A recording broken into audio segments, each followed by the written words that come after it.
దేవుని పరిశుద్ధ నామానికి స్తుతి కలుగును గాక. దైవ వాక్కు అనే డైలీ కార్యక్రమానికి ప్రేమతో మిమ్మల్ని ఆహ్వానిస్తూ ఉన్నా. అందరూ బాగున్నారు కదా? దేవుని కృప మీకు మీ కుటుంబాలకు తోడై నిరంతరము దీవించి కాపాడును గాక. ఈరోజు వాక్యం నిమిత్తం నిర్గమకాండము 19వ అధ్యాయం 4వ వచనాన్ని మనం చదువుదాం. నేను ఐగుప్తీయులకు ఏమి చేసి తినో మిమ్మును గద్ద రెక్కల మీద మోసి నా యొద్దకు మిమ్మును ఎట్లు చేర్చుకొంటినో మీరు చూచితిరి. దేవునికి స్తోత్రం కలుగునగా. హల్లెలూయ. దేవుడు ఇశ్రాయేలు ప్రజల్ని ఎలా నడిపించానో చెప్తున్నారండి. ఎలా అంట? గద్ద రెక్కల మీద మోసి నా యొద్దకు మిమ్మును ఎట్లు చేర్చుకొంటినో.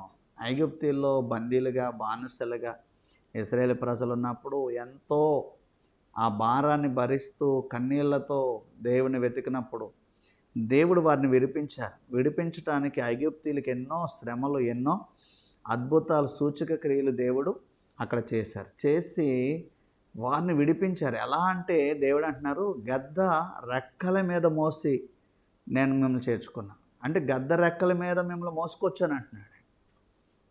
అంటే వారు రావడానికి పడిన ప్రయాస ఎలాంటిదంటే దేవుడే తన భుజముల మీద మోసినట్లుగా, గద్ద తన పిల్లల్ని ఎలాగా భుజముల మీద రెక్కల మీద మోసుకొస్తుందో అలా మోసుకొచ్చాడంట. దేవునికి స్తోత్రం.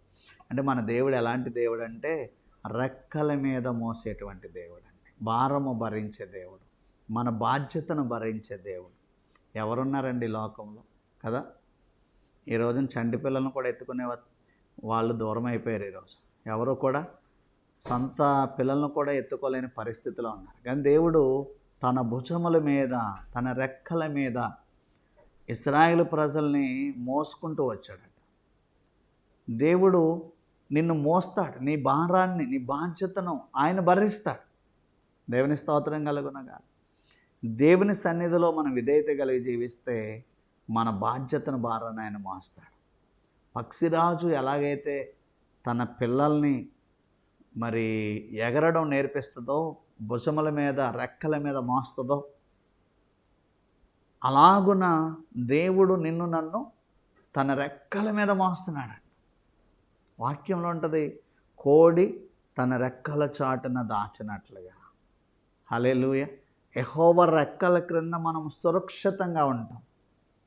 మహోన్నతుని చాటున మనకి సురక్షితం, కాపుదల. రూతుతో బోయస్ అంటాడు, యెహోవా రెక్కల క్రింద నువ్వు సురక్షితంగా ఉండినట్లు నువ్వు ఎరుగని జనమునొద్దకు వచ్చావు. అంటే దేవుని రెక్కల క్రింద మనకి కాపుదల, రెక్కల పైన ఆయన మోస్తాడు. దేవునికి మహిమ కలుగును.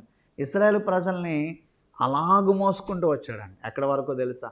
కానాను చేరు వరకు, అరణ్యములో, ఎర్ర సముద్రములో, యోర్దానులో, ఎరుకో కోటలో,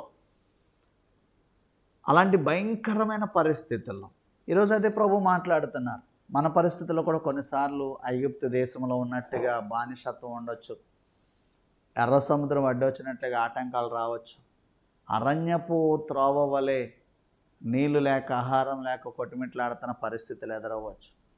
ఎన్నో దాటుతూ వెళ్ళవలసిన సమస్యల వలయం లాంటి జీవితం మనకు ఉండొచ్చు. కానీ ఒకటి గుర్తుపెట్టుకో, దేవుడు నిన్ను విడిచిపెట్టలేదు. దేవుడు తన రెక్కల మీద మోస్తూ ఉన్నాడు. దేవుని రెక్కల మీద నిన్ను మోస్తున్నాడు. దేవుడు తన యొక్క రెక్కల సహాయంతో భుజముల మీద మోస్తూ ఉన్నాడు. దేవునికి స్తోత్రం కలుగునగా. సో నేను విడిచిపెట్టలేదు, దేవుడే నిన్ను మోస్తున్నాడు. ఇశ్రాయేలు ప్రజలు నేను గద్ద రెక్కల మీద మోసుకొచ్చినట్లుగా నేను చేర్చుకున్నాను అంటున్నాడు. అదే వాగ్దానం నిన్ను కూడా మోస్తూ, నీ బాధను భరిస్తూ, నీ బాధ్యతను భరిస్తూ నిన్ను నడిపించగలడు, నిన్ను గమ్యానికి చేర్చగలడు. అట్టి కృప దేవునికి ఇచ్చిన గాక. ఆమేన్. పరిశుద్ధమైన మా తండ్రి, దయగల ప్రభువా, విన్న వాక్యాన్ని వారి హృదయంలో భద్రం చేయండి.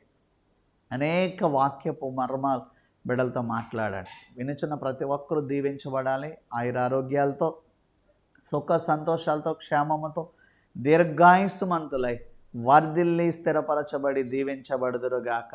యేసు నామములో ప్రార్థించి అడుగుచున్నాము తండ్రి. ఆమేన్. God bless you.